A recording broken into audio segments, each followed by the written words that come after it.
Postgraduate College, Rampur.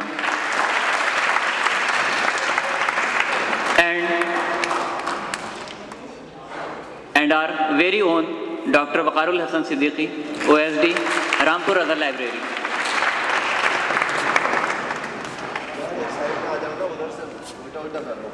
You can imagine that these people are very busy. Still, they have consented to take out their time for us. For this gesture, we would like to thank them. The most important thing that we can give to someone is time. Because when we give time, actually we give a part of our life that we will never get back. With this thought, I would like to invite Honorable Imran sir to please come and formally start the program.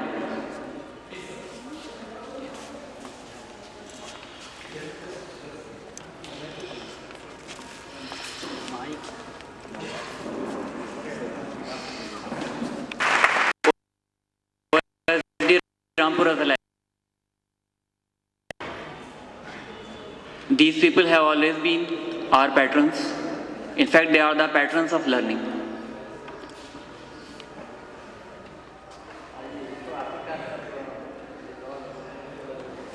Sir, please come and formally start the program.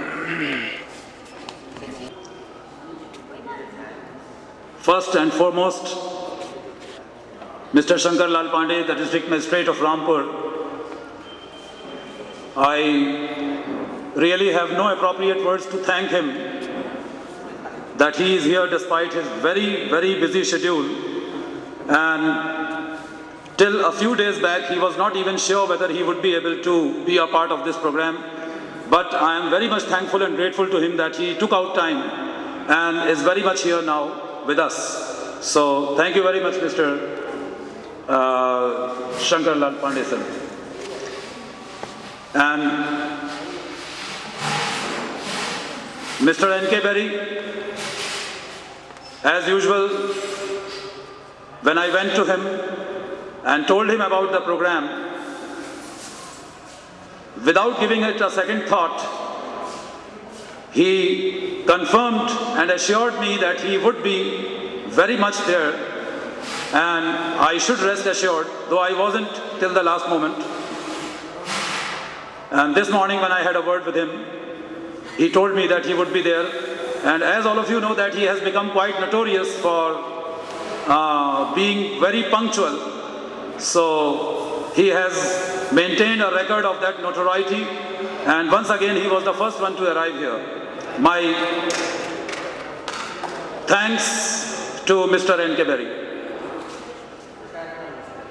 And last, who, as I have always said, has been a patron of whatever is related to education, art, literature, archaeology, or whatever branch of science or any field of study. He has always patronized it, supported it, and it is only because of him that all of us are here celebrating this annual function.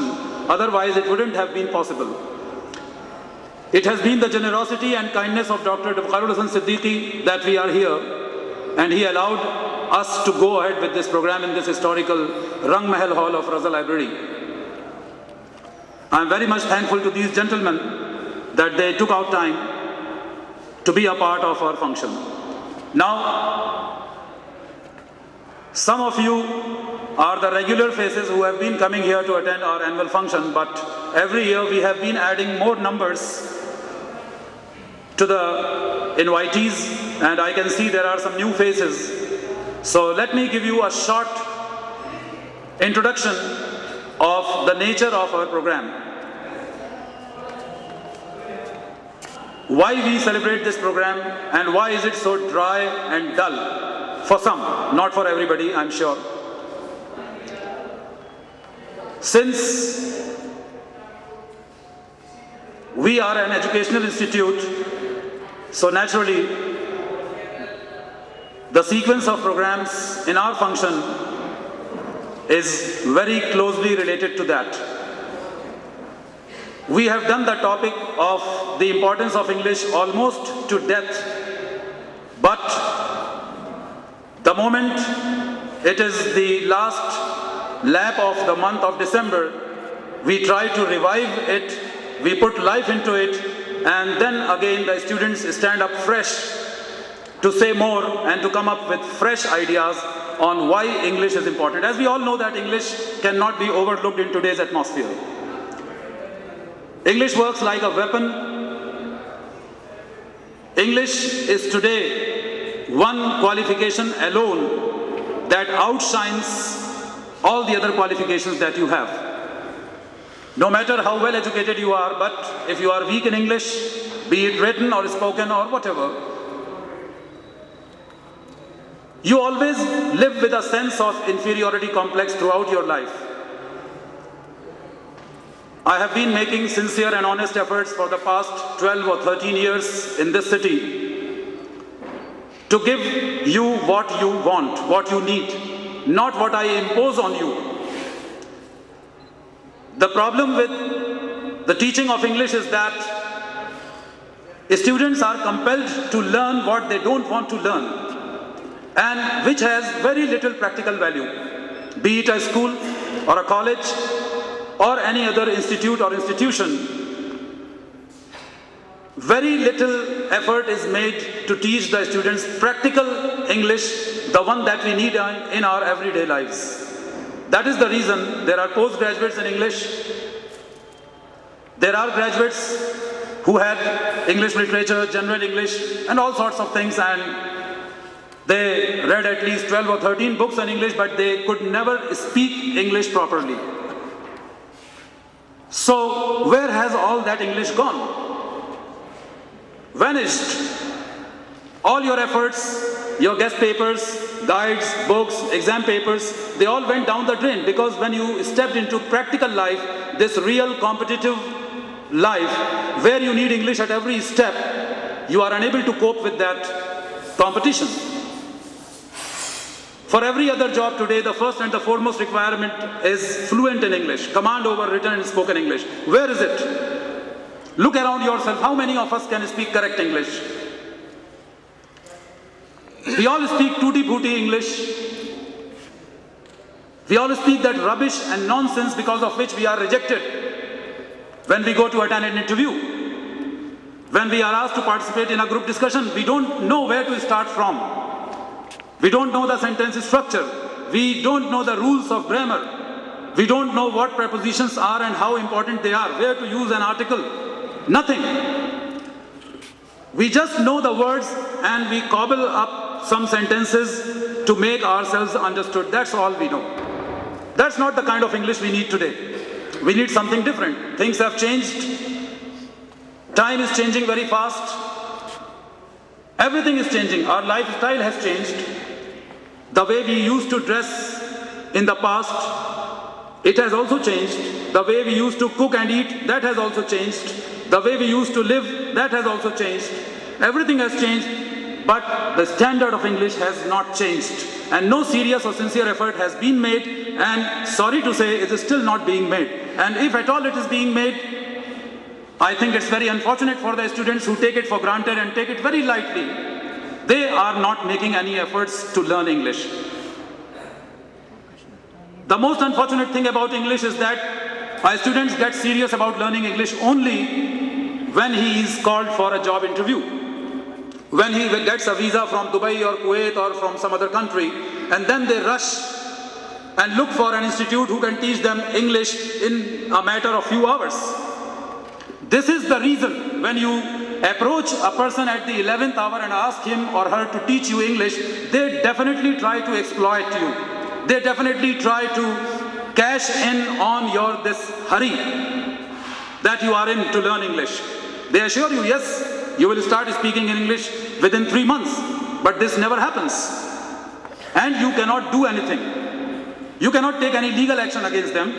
I have some papers here which I think I have already showed Mr. Bedi and here Mr. Narendra Pal Singh from Matkheda, I suppose, from Bilaspur. He is already here. And I also showed it to Mr. Ahmed Saeed. What games are being played in the name of English? The institute about which this article appeared in the Hindustan Times of the 20th of January 2008. This correspondent of Hindustan Times went to that institute He enrolled himself. He pretended to be a student though he wasn't. And the kind of experiences that he had there are for anybody to see. Now whether you laugh at it or you feel pity at this misfortune, how we are being fooled. But nobody can fool you unless you allow them to. Use your common sense. When we people who are living in India since our birth and we cannot speak correct Urdu and Hindi, how can we learn a foreign language within a short period of time if somebody tells us that, okay, I will make you an expert of English within such and such period? You cannot set any limits. You cannot set any time frame. It all depends on how passionate you are about English, how enthusiastic you are about English, how serious you are about learning English. If you are taking it for a game, then the chances are you are going to be taken for a ride. You will be the game and people will play with you. So here this is an article that appeared and I have already shown it to Mr. Berry and Mr. Siddiqui as well and Mr. Ahmed Saeed. Here there are 2 more copies. So our program is different in every sense. We don't have any dance, qawwali, song or any kind of fancy dress show. We don't need them. There is an overdose of all these things already in all the schools, in all the institutes. The moment you come to know about the annual function of an institute, the first thing that comes to your mind that there must be some fancy dress show by the children.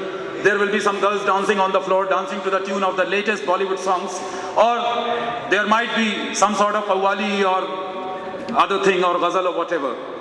But where are the things that we need practically, that the students need practically? Nowhere to be found.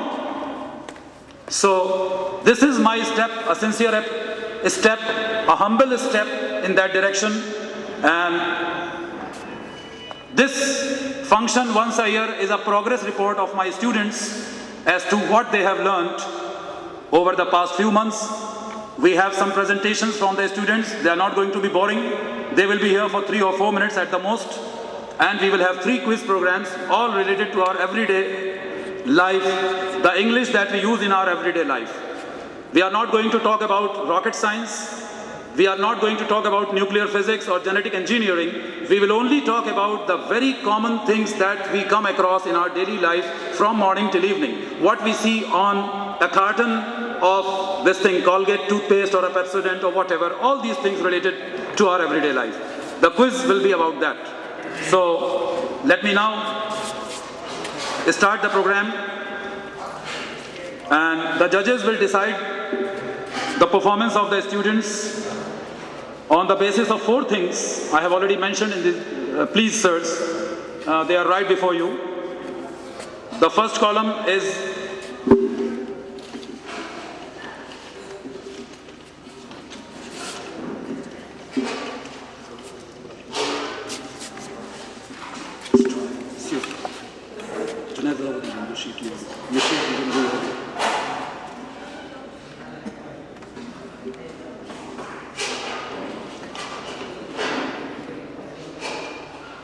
in all there will be 100 marks. The first 25 marks go to body language, the second 25 marks to confidence level of the speaker, how he or she speaks. The next 25 marks will go to voice modulation, and the remaining 25 marks, that will make it a total 100, will go to the speech content as to what you say and how you say that. So out of 100, each speaker will get the marks, and the judges are here to decide who is the best speaker. So first of all, I would like to call on stage Mohini Arora to come and express her views on English. Please, Mohini Arora.